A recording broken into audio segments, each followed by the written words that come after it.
මේ original GR1000 machine එක. මේ ඉස්සෙල්ලාම බලා ගන්න පුළුවන් මේ ඇන්ටනා එකේ ඔරිජිනල් සෙන්සර් දෙකයි. ඒතකොට එකක් මෙතනට එනවා ඒක සෙන්සර් එක. මේ ඔරිජිනල් බාකෝඩ් එක.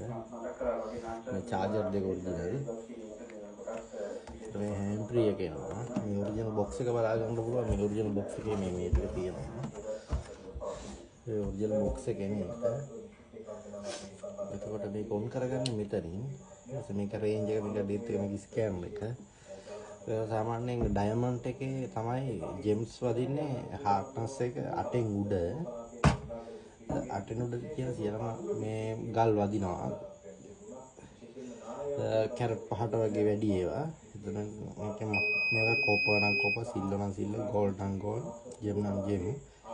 ඒක දාලා ඉවරලා මේකෙන් ඩෙප්ත් එක හදා ගන්නවා. මේ මීටර ගන්න පෙන්නන්නේ ඊට පස්සේ මේක රේන්ජ් එක හදා ගන්න පුළුවන්.